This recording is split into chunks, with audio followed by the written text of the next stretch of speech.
and the possibility that it could get a vote ahead of the July 4th recess. Privately,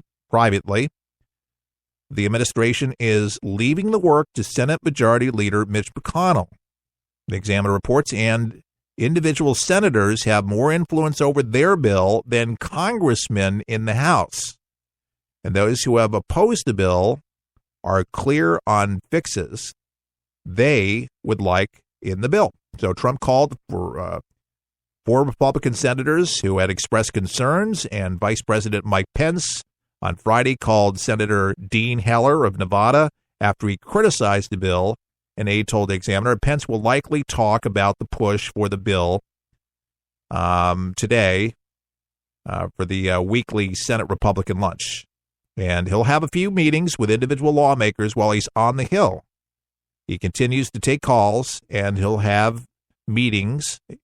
And the vice president also is having dinner at his home tonight with a number of senators, including Senator Mike Lee of Utah, who has stated his opposition to the bill.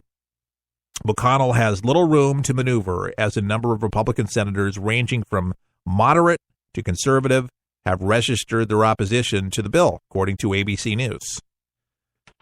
Again, on the first hour of the broadcast, we had a little roll-in with the optimism from Paul Ryan, and I really do hope this thing gets passed. And here's what he had to say a little bit earlier today. Paul Ryan. So I believe that they'll get this done, and I believe they'll get it done because they said they would get it done. Yeah. Mr. Speaker, are you taking the temperature of your members while this debate goes on in the Senate, particularly the Freedom Caucus? Are you getting their impressions of the changes as this goes along, or are you just going to wait until the final bill? Yeah, we just don't know what the final bill is going to look like. So all of our members are just waiting and seeing what the Senate does. We all have opinions on what the best possible policy is. And yes, the reconciliation system's a little frustrating because we can't put all the bills in there we would want. We're doing medical liability reform later this week, for example. But our members are just waiting to see, in a constructive way, what the Senate can produce, and then we'll make the decision after they do that. All right, fingers crossed. We hope the dinner goes well with Mike Pence and with the senators. We just really want a repeal, a replacement, but one that actually serves the American people in a real way. People are hurting out there. I hear them from every single day with a string of emails that I have people from Phoenix, Arizona, Hawaii, Philadelphia, New York, Utah, you name it. I get letters in from people, saying they're hurting, and I tell them to call their senators. Quite honestly, you can still do that, to be able to find your senator's number and be able to call them. And you can call them, you can leave messages, and believe it or not, every single call is documented. Every single one of them. So when you call, they take note, and it gets to the senator. So still know that picking up the phone makes a difference, a world of difference. And enough of you do that, spend that time, find out what your senator's number and that switchboard in Washington, D.C., and smile and dial and let them know what's important to you. Let them know why you're calling them specifically. If you have a beef, that's what the number's for, folks. It's your senator representing you. Don't forget it. Remember, power to the people, folks. You got to use the power that's available to you. And it is available to you, folks. So there you go.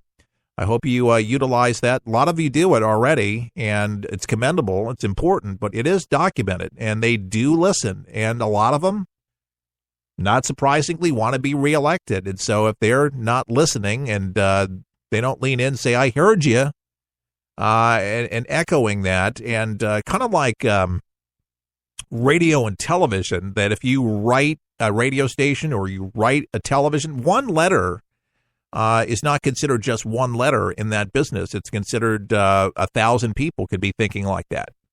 So imagine if 20, 30 of you from the state called in, or more than that. It gets their attention, folks, because they consider it more than just one person. It's true. It translates into many more people like that. So believe me, you being instrumental, you say, well, my voice doesn't matter. They don't care. If everybody thought that, folks, then why do you think we're in the trouble that we're in? You make enough noise. What do they say? The squeaky wheel gets the grease. Be the squeaky wheel. Be that wheel. What are you you're gonna put grease on it yourself? It does get annoying. Bernie Madoff, there's a name for you. Back in the news. Bernie Madoff, no kidding, making headlines. Yeah. Okay. Well, Mark Madoff committed suicide in 2010, and his younger brother, Andrew, died of cancer 4 years later. Just a mess. But the estates of Bernie Madoff, dead sons, will hand over a combined $23 million, and it's going to go to victims of his Ponzi scheme, resolving an 8-year legal battle over the remnants of fortunes they were able to procure the backs of poor Americans at their father's bogus securities firm. And this was reported today by Bloomberg.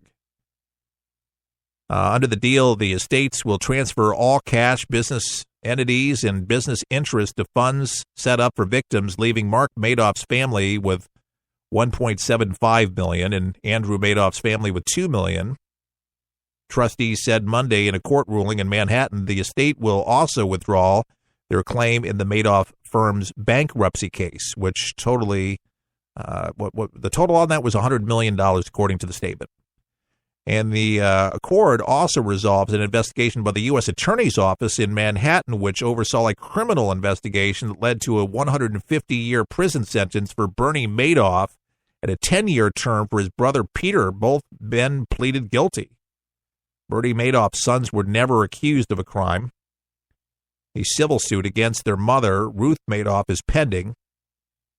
And the claims against the Madoff clan have been symbolically important for the trustee, Irving Bacard, who is recouping cash for thousands of victims who lost $17.5 billion in principal when the fraud collapsed on December 11, 2008. So far, he's recovered more than $11.5 billion, or almost 64 cents on the dollar, by suing banks of offshore funds that funneled cash into the scam. Bacard was also sued investors who profited from the fraud by withdrawing more money than they deposited, including Madoff's billionaire friends.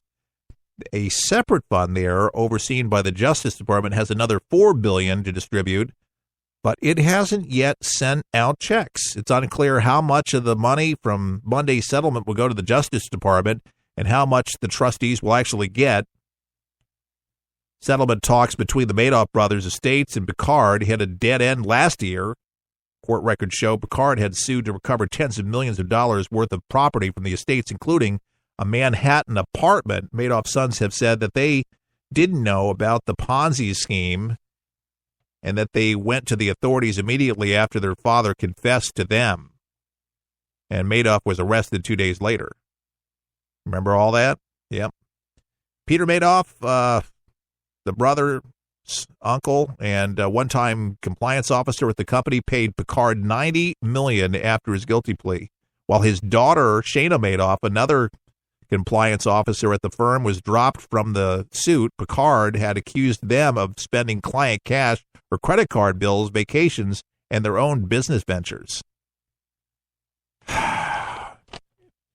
That will be a reference story for so many people that get ripped off, and that was one of the larger ones. But, folks, there's still Ponzi schemes out there.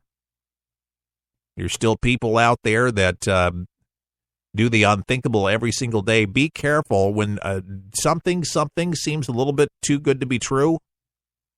As the old saying goes, it probably is.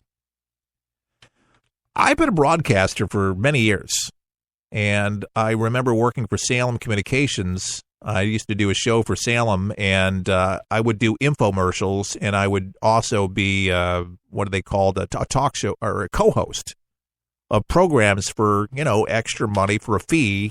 A host would come into the radio station, and they wouldn't have a lot of radio experience, so you'd kind of have to hold their hand. And so I did a lot of shows through the years. But one specifically that I'm talking about was kind of a mini Bernie Madoff, is basically what the state was calling this guy, Gary Gautier. And there's a case that actually trying to get him thrown in the pokey. This guy would use the Christian radio station to seduce people on the air about properties that he didn't even own. So what he would do is he would take construction sites that were under construction, real sites with real names, and he would doctor up brochures, put his name on them, and people would roll over their 401ks and all sorts of money, their life's inheritance, everything. And they gave this guy, and they, the state, the prosecutors knocked on my door and said, you were on the air with this guy. And I said, yeah. I said, I was paid by the radio station, but I didn't do business with him. And so, of course, no wrongdoing on my hands. We just assumed that the guy was successful. He looked great, dressed impeccably, and his name was, on the brochure, so we just kind of assumed. I mean, you take pictures outside buildings and build cemeteries and all sorts of just craziness. It was ridiculous. And, at a Christian radio station, it was great security because, he'd bring people into the station and pray for people. Hey, Keith, can you hold hands with us? Let's pray. And these poor seniors, blue hairs is what we call them, they'd come in and wonderful people, salt of the earth kind of people. Man, he ripped them off. Gary Gautier. Yeah, I mean, he'd have, It's God's Money was one of his shows, and all about Florida real estate.